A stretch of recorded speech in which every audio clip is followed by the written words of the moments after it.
नमस्कार मित्र मैत्रिणींनो. Good afternoon. Very welcome to all of you. चलो दोस्तों, आज हम कुछ ऐसी बातें करते हैं जो हमने कभी नहीं की. राइट. तो आज हम ऐसी ही बातें करने के लिए प्रस्तुत हुए हैं. क्या आपको पता है कि आपका समय कैसे बर्बाद होता है, या फिर आपको पता है कि समय की जो उपयुक्तता है वो कैसे करनी चाहिए? नहीं ना. ये समय बहुत अनमोल है, लेकिन इसका यूटिलाइजेशन सही प्रकार से किस तरह करें ये हमें कोई नहीं बताता. राइट. तो आज मैं आप लोगों को वही सब बताने के लिए आई हूँ. तो first of all let me introduce myself. That is me, Bharti Patil. मैं Bharti Patil, a motivational speaker. ठीक है. आज मैं आपको टाइम मैनेजमेंट के टॉपिक के बारे में बताने के लिए आई हूँ कि हम हमारे लाइफ में ये जो टाइम है या ये जो वक्त है उसका सही प्रकार से हम लोग उपयोग कैसे कर सकते हैं. राइट. उसको हम सही मायने में कैसे यूज़ कर सकते हैं, ये सब चीज़ें मैं आज आपके साथ शेयर करने के लिए आई हूँ. तो फर्स्ट ऑफ ऑल, वक्त क्या है ये हमें जानना पड़ेगा. राइट. तो समय एक ऐसी परिक्रमा है जो बताता जाता है कि इतना हमारे पास टाइम हो गया, इतने हमारे दिन बीत गए, इतने हमारे घंटे बीत गए, इतने हमारे जो क्या बोलते हैं उसे अंश बीत गए, इतना हमारा तापमान है, इतना हमारा सेल्सियस डिग्री है. ये वो सब चीज़ें टाइम से रिलेटेड है. आपको पता है पूर्वज जो हमारे थे वो टाइम को कैसे पहचानते थे? तो जब भी सूरज सुबह उगता था, right, that is I am not saying whole एकदम प्रकाश. राइट. मैं बता रही हूँ आपको कि जब सूरज सूर्योदय होता था, यानी जब आकाश में लाली छाती थी, तभी वो लोग समझते थे कि सुबह के 4 बज गए हैं. राइट. और फिर बाद में जब भी दोपहर में सूरज बहुत ज़्यादा तपता था, तब वो लोग समझते थे कि ये दोपहर का टाइम है. और जब सूरज ढलने लगता था, तब वो लोग समझते थे कि शाम हो गई है. ठीक है. तो टाइम का बेसिकली पूर्वज हमारे ऐसे अनुमान लगाते थे. लेकिन आजकल तो हमारे पास घड़ी है जिससे हमें पता लगता है कि समय क्या हुआ है, कितने बजे है, हमारे पास कितना टाइम है, हमें क्या क्या करना है. राइट. तो ये सब समय समय की बात है. आपने पुराने सीरियल्स देखे रहेंगे, उसमें भी वो कहा जाता है कि मैं समय हूँ. आपने महाभारत देखा रहेगा, उसमें भी बताया गया रहेगा मैं समय हूँ. तो ये समय समय क्या है बेसिकली? क्यों इतना सब लोग समय पे फोकस कर रहे हैं? तो समय एक ऐसी चीज है जिसका अगर हम सही तरीके से उपयोग करेंगे हमारे लाइफ में, तो जो हम चाहेंगे वो हम पाएंगे. ये एक ऐसा घटनाक्रम है जो हमें बताता है, जो हमारा पास्ट, प्रेजेंट और फ्यूचर डिफाइन करता है. तो ये समय है जिसपे हमारा प्रेजेंट डिपेंड होता है. पास्ट यानी जो हो गया वो, प्रेजेंट यानी जो वर्तमान सिचुएशन है वो, और फ्यूचर यानी जो आपके साथ अगले समय में घटित होने वाला है वो है आपका फ्यूचर. अब ये तीनों कैसे निकलते हैं? राइट.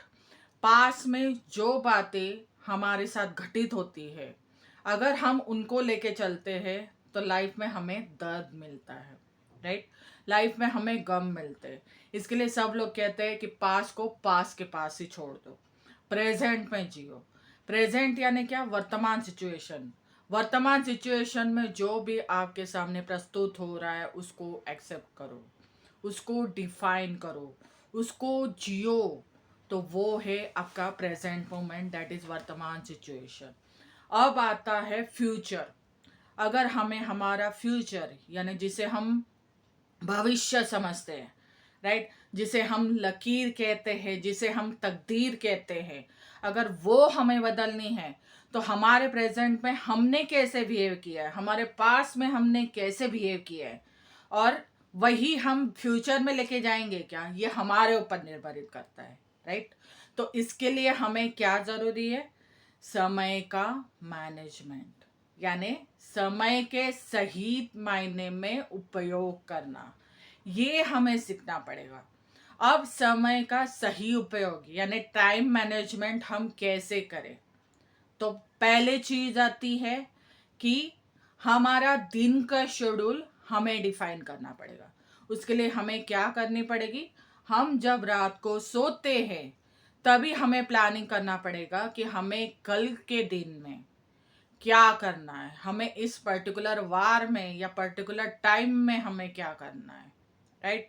तो उसके लिए अपनी दिनचर्या पूरी एक पेपर पे बनाए।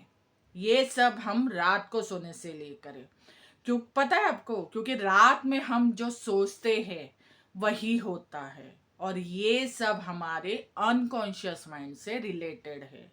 रात में हमारा अनकॉन्शियस माइंड सबसे ज्यादा एक्टिवेटेड होता है, और जिसका रिजल्ट है कि जो चीज हम रात में सोच रहे, जो चीज हम कागज पे उतार रहे, वो चीज वैसे ही घटित होती है। तो it is a power of our unconscious mind, right? इसके लिए सबसे पहले आपको आपकी नेक्स्ट डे की दिनचर्या पहले दिन के रात को आपको लिखनी है कि मुझे 1 2 3 ये पॉइंट्स मुझे पहले करने हैं। उसके बाद मेरे आते हैं 4 5 6। तो ये क्या होता है? ये होता है अनुक्रम, जिसे हम इंग्लिश में सॉर्टिंग कहते हैं। सॉर्टिंग कैसे करनी चाहिए? According to your priority. जो सबसे अर्जेंट है उसे अर्जेंट में डालिए, जो मीडियम रिस्क में आता है वो मीडियम में डाले, और जो हाई में आता है मतलब टॉप मोस्ट प्रायोरिटी है उसे सबसे पहले ऊपर रखिए। तो इन 3 चीजों में हमें अपना टाइम डिवाइड करना पड़ेगा, राइट? और उसके अकॉर्डिंगली हमें अपनी दिनचर्या बढ़ानी पड़ेगी या लिखानी पड़ेगी, राइट? तो पहली की तरफ हम बढ़ते हैं। हमारा पहला सॉर्टिंग टाइम है, that is top most urgent. अभी टॉप मोस्ट अर्जेंट में हमारे क्या आते हैं? तो अगर सपोज एक एम्प्लॉय ऑफिस में पर्टिकुलरली काम कर रहा है, तो उसका सबसे पहले मेन जो टॉप मोस्ट प्रायोरिटी रहता है वो है उसकी मीटिंग्स, राइट? मीटिंग्स, डिस्कशन, उसका प्रेजेंटेशन, ये उसका आता है सबसे टॉप मोस्ट अर्जेंट। ये होता है बिजनेसमैन प्लस कॉर्पोरेट एम्प्लॉय के लिए। अब अगर मैं नॉर्मल इंसान की बात करूं, तो सुबह उठ के नॉर्मल इंसान पहले क्या करता है? ब्रश करता है, राइट? तो ब्रश उसको सूर्योदय से पहले करना चाहिए। सूर्योदय के बाद उसको सूर्य को जल अर्पित करना है। फिर उसके बाद उसको भगवान की पूजा करना है। सूर्योदय से पहले ब्रश करने के बाद उसको वॉक के लिए जाना है, एक्सरसाइज करना है। क्यों? क्योंकि मेंटल फिटनेस के साथ फिजिकल फिटनेस भी बहुत ज़्यादा ज़रूरी है। तो उसके लिए समय हमें निकालना पड़ेगा। तो नॉर्मल पर्सन की फर्स्ट प्रायोरिटी होती है कि सुबह मैं टूथपेस्ट से ब्रश करके पहले मैं मेरा वर्कआउट ख़त्म करूँ। उसके बाद उसकी प्रायोरिटी आती है कि मैं नहा के भगवान की पूजा करूं। अगर मेरे जैसी अगर हाउस वाइफ है या वर्किंग वुमन है, तो उसका टॉप मोस्ट फर्स्ट प्रायोरिटी क्या आता है कि पहले सुबह उठ के वर्क एक्सरसाइज करे, फिर बाद में नहाए, फिर बाद में पूजा करे, फिर घर का काम करे, बच्चों का ध्यान रखे, पति का ध्यान रखे, उनके लिए खाना बनाए, और फिर बाद में मैं रेडी होके ऑफिस के लिए निकल जाऊं। तो ये मेरा सुबह का टाइम मैनेजमेंट हो गया, राइट? तो ऐसे हमें स्टेप बाय स्टेप हमें मोस्ट इम्पॉर्टेंट चीज़ें हमें फर्स्ट सेकंड थर्ड ब्रैकेट में डालनी पड़ेगी। अब आते हैं मीडियम रिस्क की तरफ।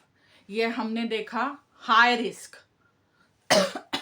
अब हम आते हैं मीडियम रिस्क में। अब मीडियम रिस्क में एक कॉर्पोरेट एम्प्लॉय क्या आता है? तो उसकी मीटिंग हो गई, उसका प्रेजेंटेशन हो गया, उसका डिस्कशन हो गया, उसका गोल्स भी डिफाइन हो गया। अब उसको क्या करना है? उसके ऊपर एक्शन करना है, राइट? तो वो उसका मीडियम गोल हो गया। तो इसके लिए उसको क्या करना पड़ेगा? मटेरियल इकट्ठा करना पड़ेगा, नॉलेज गेन करना पड़ेगा, लोगों को इंस्ट्रक्ट करना पड़ेगा। तो ये सारा उसका आता है मीडियल गोल में, ठीक है? तो उसको अपना टाइम 1 से लेके 10 तक डिफाइन करना पड़ेगा, ये चीजें मुझे ये टाइम में खत्म करनी है, राइट? अब तीसरी बारी आती है, that is low risk. Low risk यानी कुछ ऐसे काम जो आज अर्जेंट नहीं है लेकिन कल किए जा सकते हैं, ठीक है, वैसे काम हमें वो टाइम में डिफाइन करनी है। अगर आपका दिन का हाई रिस्क और मीडियम रिस्क कंप्लीट होके आपका दिन खत्म हो रहा है, देन आपका लो प्रायोरिटी जो है अगर आप कर पा रहे हो तो ठीक है, नहीं कर पा रहे हो तो नेक्स्ट डे के अर्ली मॉर्निंग में आपको वो खत्म करना ही है। Do not keep anything pending in your life और योर वर्क लाइफ। आपको आपके लाइफ का बैलेंस बनाना पड़ेगा। आपको आपके फैमिली वर्क लाइफ और जो आपकी बिजनेस वर्क लाइफ है उसमें आपको बैलेंस बनाना पड़ेगा। टाइम मैनेजमेंट इसके लिए नेसेसरी है। अभी जैसे कि मेरा टॉप मोस्ट जो सुबह का प्रायोरिटी होता है वो होता है मेरा घर, उसके बाद मेरा रिस्क आता है medium, that is my office, right. फिर ऑफिस में मैं मेरे सारे हाई फिर से गोल्स में हाई मीडियम रिस्क में डिफाइन करती हूँ और अकॉर्डिंगली मैं एक्शन करती हूँ। और फिर बाद में मैं घर पे आती हूँ। तो घर पे आने के बाद जो मेरा नाइट का टाइम होता है that is my low risk, right. उस लो रिस्क में मैं जो काम मेरे बचे हुए काम रहते हैं वो मैं निपटाती हूँ और फिर मैं रात को चैन से सोती हूँ। ये हो गया प्रॉपर टाइम मैनेजमेंट, राइट। अब टाइम मैनेजमेंट क्यों नेसेसरी है? हमने देखा रहेगा कि जो लोग रहते हैं ऑफिस में वो ज्यादातर अपना टाइम सोशल मीडिया पे स्पेंड करते हैं, राइट। हम मोबाइल के बिना जी नहीं सकते। मोबाइल हमारी इतनी टॉप मोस्ट प्रायोरिटी हो गई है, राइट। खेल, हमारे खेल भी एक प्रायोरिटी हो गई है हमारी। बाद में कुछ ऐसे अनप्रोडक्टिव काम जो हमें नहीं करने चाहिए वो समय में वो हम काम करते हैं। इसके लिए हमारा टाइम मैनेजमेंट फेल्ड होता है। तो टाइम मैनेजमेंट में आपको वो चीज़ें अवॉइड करने के लिए समझाता है, राइट। अगर सपोज एक पर्सन है, उसको आधा या 1 घंटा सोशल मीडिया पे टाइम स्पेंड करने की आदत है और अगर उसको उसके लक्ष्य की तरफ बढ़ना है या उसको एक पर्टिकुलर गोल अचीव उसको ऑफिस में करना है, सपोज उसको महीने का 10,000 का टारगेट दिया है और उसको 10,000 का टारगेट 10 दिन में अगर उसको अचीव करना है तो उसको ये सारे अनप्रोडक्टिव काम छोड़ के पहले वो सारी टॉप प्रायोरिटी उसको फॉलो करनी पड़ेगी। तो उसको सबसे पहले एनालिसिस करना पड़ेगा कि मेरा सबसे ज्यादा अनप्रोडक्टिव वर्क या अनप्रोडक्टिव टाइम क्या है। वो टाइम होता है हमारा चैटिंग, सोशल मीडिया या फिर हमारे अन्य कुछ दोस्तों से बातें करना, टाइम पास करना, पैंट्री में जाके टीपी करना। ये सारा हमारा अनप्रोडक्टिव काम है। मैं ये नहीं बोल रही हूँ कि ये नहीं करना चाहिए, करना चाहिए, लेकिन after your work, because whenever you are working that organization is getting pay to you, right. आपको उससे पैसा मिल रहा है, आप जो मेहनत कर रहे हो उसका फल अब वो आपको दे रहे हैं। तो उस ऑर्गेनाइजेशन के प्रति आपको ईमानदार रहना आपकी रिस्पॉन्सिबिलिटी है। अगर आप उस समय में अनप्रोडक्टिव काम करते हो और अपना लक्ष्य नहीं अचीव करते हो तो उसका रिजल्ट आपका फेल्योर में भी हो सकता है। इसके लिए आपको टाइम मैनेजमेंट बहुत ज़रूरी है।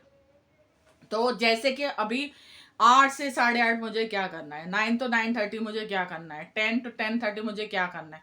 डेली एक डायरी अपने पास मेंटेन करो, उसमें लिखो मुझे ये चीज़ करनी है। अगर आपको कॉल्स आ रहे हैं, आप कस्टमर सर्विस में हो, आपको कॉल्स आ रहे हैं, आपको मेल्स आ रहे हैं या फिर आपको और कोई सामने विजिटर्स आ रहे हैं और वो आपको कोई चीज़ बता रही है, तो ह्यूमन के ब्रेन में इतना सब कुछ नहीं रहता है। तो वो सब हम कैसे याद रखेंगे? थ्रू हमारे नोट्स। उसमें फिर हमें सबसे टॉप मोस्ट जो हमें डिफाइन करना पड़ेगा, ये चीज मेरे लिए सबसे प्रायोरिटी है, वो चीज मुझे करनी पड़ेगी, तब जाके मैं वो चीज अचीव कर पाऊंगा। अगर बैंकर है तो उसका बेस्ट गोल है कि मुझे अच्छा कस्टमर सर्विस देना है, मुझे अच्छा कस्टमर फोकस पाना है। तो वो पाने के लिए उसको पहले कस्टमर को उतना बेस्ट सर्विस देना पड़ेगा। बेस्ट सर्विस करने के लिए उसको सबसे पहले नॉलेज अपना गेन करना पड़ेगा, उसको उतना एक्सपीरियंस लेना पड़ेगा, कस्टमर को रिजोल्यूशन देना पड़ेगा। अगर वो सोशल मीडिया पे अपना आधा टाइम अगर फेयर स्पेंड करता रहेगा तो ये सब चीज़ें वो नहीं कर पाएगा। वो टाइम आप आपके लंच ब्रेक में ट्राई करो, आपके आफ्टर वर्किंग आवर्स में करो, लेकिन जब भी आप काम कर रहे हो तभी आपका ध्यान काम पे ही होना चाहिए। ये टाइम मैनेजमेंट का फर्स्ट प्रिंसिपल है, B focus, be arrange your schedules. ये है टाइम मैनेजमेंट। जिसमें क्वालिटी टाइम आप स्पेंड करते हो वो चीज़ें आप करो। जो अनक्वालिफाइड टाइम है वो बात के लिए रखो। आज का हम कल पे करेंगे काम, ऐसा मत रखो। जो लो वाले गोल्स है उसको चाहिए तो आप साइड में बाद में कर लेना, जो इतना इंपॉर्टेंट नहीं है। लेकिन लाइफ में जो सबसे पहले इंपॉर्टेंट है वो चीज़ आप पहले करो, राइट। तो ये हो गया बिजनेस पॉइंट ऑफ व्यू से। अब मैं आती हूँ अपने लाइफ के पॉइंट ऑफ व्यू से। लाइफ में टाइम मैनेजमेंट हम कैसे करेंगे। अभी जैसे कि एक गृहिणी है, वो ऑफिस भी संभाल रही है, वो घर भी संभाल रही है, वो बच्चे भी संभाल रही है, अपनी रिस्पॉन्सिबिलिटी भी निभा रही है। तो ये सब वो कैसे कर रही है। She is not a business woman, she is not a very educated, फिर भी वो अपना समय सही तरीके से कैसे बिता पा रही है। तो ये टाइम मैनेजमेंट नहीं है तो क्या है। वो क्या करती है, वो सोचती है मुझे सुबह उठ के क्या करना है पहले, फिर उसके अकॉर्डिंगली वो बकेट बनाती है 1 2 3। फिर उसके बाद जब उसका वहां का काम खत्म होता है तो वो ऑफिस में डिफाइन करती है कि मेरा टॉप मोस्ट अर्जेंट क्या है, उसको पहले प्रायोरिटी देती है। फिर बाद में अर्जेंट आता है और फिर उसके बाद आता है लेस अर्जेंट, वो उसको डिफाइन करती है। फिर वहां की रिस्पॉन्सिबिलिटी खत्म करके वो घर की रिस्पॉन्सिबिलिटी करा फिर से वो मोड़ती है। तभी वो वहां पे देखती है कि अब मैं ऑफिस से आ गई हूँ तो सबसे पहला प्रायोरिटी क्या है कि बच्चे जो मेरे बैठे हुए हैं मेरी राह में, जिनको भूख लगी है, उनको मुझे खाना देना, ये मेरा टाइम है। तो वो चीज करती है। फिर सारे काम खत्म होने के बाद उसको जब टाइम मिलता है तब वो कुछ अनप्रोडक्टिव काम करती है, जो कि है सपोज उसको अच्छा लगता है कि कुछ पोस्ट शेयर करना तो वो करती है। अगर उसको लगता है कि नहीं उसको राइटिंग करना अच्छा लगता है तो वो करती है। उसकी जो हॉबीज है वो करती है। क्यों? क्योंकि ये सारी चीजें उसको फ्रेशनेस देती है। एक रोबोट देखा है, उसको माइंड का फ्रेशनेस की जरूरत नहीं होती है, लेकिन इंसान को लाइफ में माइंड फ्रेशनेस की बहुत जरूरत होती है और उसके लिए हॉबीज ही सबसे बेटर काम करते हैं, राइट। लेकिन ऑफिस आवर में अगर हम हॉबीज फॉलो करते बैठेंगे तो हम गोल कभी अचीव नहीं कर पाएंगे। इसके लिए time is the most important factor in our today's life. So please keep in this mind, use your time valuable, not improper. Use your time wherever you need to spend that productive work you need to do, right? तो ये सब चीजें अगर करोगे तो life में बहुत आगे बढ़ोगे, बहुत ऊंचा उड़ोगे। जो एक बिजनेस वुमन है या जो एक गृहिणी है वो घर संभाल के ऑफिस का काम इसीलिए इफिशिएंट कर पाती है क्योंकि उसके पास टाइम मैनेजमेंट के टेक्निक होते हैं। वो कहीं पे ऐसा स्टडी नहीं करती है या रिसर्च नहीं करती है, लेकिन उसको उसके वो बोन्स बताते हैं, उसके जो थॉट्स रहते हैं वो उसको बताते हैं कि ये मुझे पहले करना है, उसके बाद मुझे ये चीजें करनी है, और अकॉर्डिंगली वो अपना टाइम इन्वेस्ट करती है, राइट। तो ये होता है टाइम मैनेजमेंट। तो टाइम मैनेजमेंट में हमने क्या क्या देखा। पहला, व्हाट इज टाइम। उसके बाद हमने टाइम मैनेजमेंट में सीखा हमें पहले ही जो कल के लिस्ट है वो हमें लिस्ट डाउन करने आइटम, उसमें हम टॉप मोस्ट हाई रिस्क और लो आइडेंटिफाई करेंगे। उसके बाद हम अर्जेंट, वेरी अर्जेंट, अर्जेंट और लो, ये हम डिफाइन करेंगे। जो फिर ये होने के बाद हमारे लो गोल्स आते हैं, दैट इज अनप्रोडक्टिव, राइट। वो हम फॉलो करेंगे। इसके साथ ही हमें हमारी हॉबीज फॉलो करनी है, तभी हम गोल्स में कंसंट्रेशन कर पाएंगे। अगर आपके पास टाइम मैनेजमेंट है लेकिन आपके पास आपका माइंड जो परफेक्ट नहीं है तो आप लाइफ में कुछ नहीं कर पाओगे। इसके लिए आपको चाहिए कंसंट्रेशन, आपको चाहिए फोकस, आपको चाहिए कॉन्फिडेंस। आप टाइम मैनेजमेंट इफिशिएंटली कर लेते हो, सब चीजें कर लेते हो, लेकिन आपके पास फोकस नहीं है, आपके पास गोल नहीं है, आपके पास क्वालिटी नहीं है, आप में वो टैलेंट नहीं है, तो वो चीजें नहीं होगी। इसके लिए आपको जो अच्छा लगता है वो पहले करो आप, राइट। अगर आपको अच्छा लग रहा है कि हाँ बाबा मुझे ये गोल में मुझे ये रिसर्च करना चाहिए तभी मैं ये गोल अचीव कर पाऊंगा, तो वो चीजें करो। जरूरी नहीं जो डिफाइन की गई गोल्स है उसके अकॉर्डिंगली आप डिफाइन पैटर्न के अकॉर्डिंगली आप काम करो। आप कुछ एडिशनली काम अपना सीखो। जो काम है उसको अच्छे तरीके से कैसे करना है उसके खुद के अपने तरीके बनाओ। जब आप ऐसा सोचोगे तभी आप बढ़ोगे, और जब बढ़ोगे तभी आप पाओगे, राइट। इसके लिए किसी ने सच ही कहा है, जो चाहोगे वो पाओगे, लेकिन इसके लिए लाइफ के प्रिंसिपल फॉलो करने। वो मैंने प्रिंसिपल आपको लास्ट टाइम में बताया है कि क्या क्या करना है, उसमें से ही ये एक प्रिंसिपल था टाइम मैनेजमेंट, राइट। तो दोस्तों, अब आपको समझ में आया रहेगा टाइम मैनेजमेंट का कितना इंपॉर्टेंस है हमारे लाइफ में। अगर एक बिजनेसफुल, आप टाटा को ही देख लो, जो हमारे टाटा बिरला है, ठीक है, वो इतने ही पेट में से सिक्के नहीं आए थे, ऐसे ही बिजनेसमैन नहीं बने वो बड़े। उन्होंने भी मेहनत करी है, मेहनत के साथ उन्होंने क्वांटिटी टाइम नहीं, क्वालिटी टाइम स्पेंड किया है। क्वांटिटी टाइम और क्वालिटी टाइम में डिफरेंस होता है। क्वांटिटी मतलब जिसको मेजर किया जा सकता है, क्वालिटी मतलब अनमेजरेबल, मतलब कंटिन्यू वो काम करता रहना, उसको बोलते हैं क्वालिटी टाइम।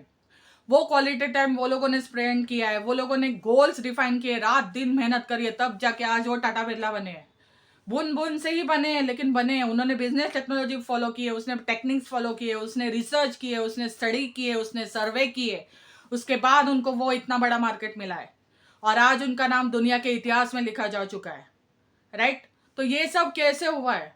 अगर वो फोकस नहीं होते लाइफ में, वो गोल ओरिएंटेड नहीं होते, अगर उन टाइम मैनेजमेंट नहीं होता, तो ये सब चीजें उनसे होती ही नहीं। इसके लिए टाइम मैनेजमेंट सबसे ज्यादा जरूरी है। कस्टमर या फोकस, आपका गोल ओरिएंटेड होना चाहिए। ये सारी चीजें आपके पास जब भी आप होगे, तो लाइफ में आप आगे जरूर बढ़ोगे। इसके लिए मैं फिर से दोहरा रही हूँ, लाइफ में अगर आपको आगे बढ़ना है तो आपके पास लाइफ मैनेजमेंट होना चाहिए, टाइम मैनेजमेंट होना चाहिए, आपके लाइफ के रूल्स होने चाहिए, आपके पास गोल्स होने चाहिए। उन